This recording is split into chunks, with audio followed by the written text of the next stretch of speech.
بسم اللہ الرحمن الرحیم۔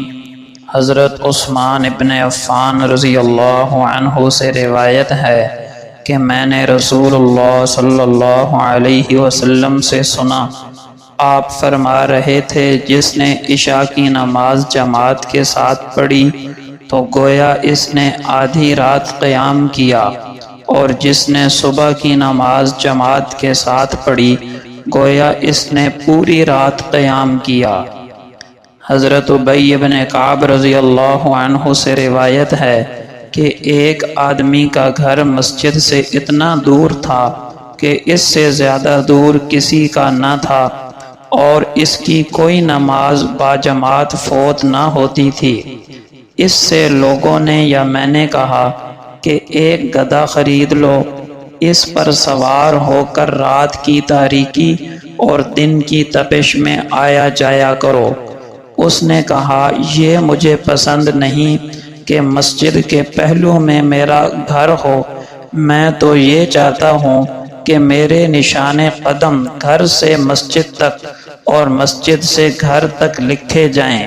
رسول اللہ صلی اللہ علیہ وسلم نے فرمایا، اللہ نے تمہارے لیے سب کا سب جمع کر دیا ہے۔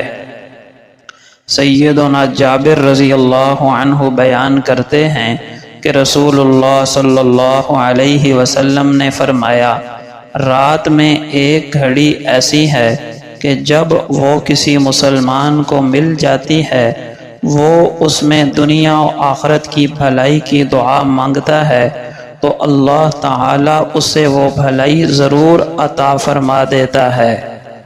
سیدہ عائشہ صدیقہ رضی اللہ عنہا بیان فرماتی ہیں کہ اللہ کے رسول صلی اللہ علیہ وسلم رات کو اتنا لمبا قیام فرماتے کہ آپ کے پاؤں مبارک ورم پڑنے سے پھٹ جاتے۔ ایک مرتبہ انہوں نے عرض کی، اے اللہ کے رسول، اللہ نے آپ کی اگلی پچھلی لغزشیں بالفرض ہوتی بھی تو معاف فرما دی ہیں، پھر بھی آپ اتنی عبادت کیوں کرتے ہیں؟ آپ صلی اللہ علیہ وسلم نے فرمایا، کیا مجھے اللہ کا شکر گزار نہیں ہونا چاہیے؟ حضرت عبداللہ ابن عمر رضی اللہ عنہما بیان کرتے ہیں کہ رسول اللہ صلی اللہ علیہ وسلم نے فرمایا، جو شخص یہ چاہتا ہو کہ روز قیامت کو اس طرح دیکھ لے جس طرح کے آنکھوں سے دیکھا جاتا ہے تو سورہ تکویر، سورہ انفطار، سورہ انشقاق پڑھ لے۔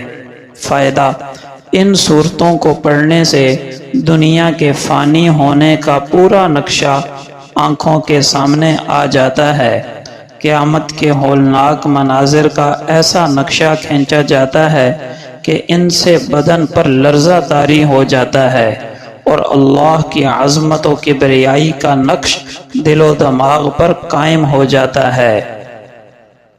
حضرت علی رضی اللہ عنہ فرماتے ہیں کہ رسول اللہ صلی اللہ علیہ وسلم نے سود کھانے والے، کھلانے والے، اس کی گواہی دینے والے اور کتابت کرنے والے سب لوگوں پر لعنت فرمائی، نیز بال گوندنے والی، گندوانے والی پر اور زکوٰۃ ادا نہ کرنے والے پر بھی لعنت فرمائی ہے۔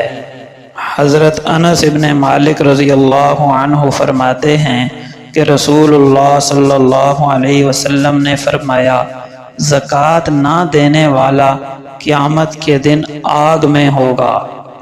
حضرت صہیب رضی اللہ عنہ بیان کرتے ہیں کہ رسول اللہ صلی اللہ علیہ وسلم نے فرمایا، مومن آدمی کا معاملہ نہایت عجیب ہے، بلا شبہ اس کے ہر معاملے میں خیر ہی خیر ہے، اور یہ بات سوائے مومن آدمی کے کسی کو حاصل نہیں۔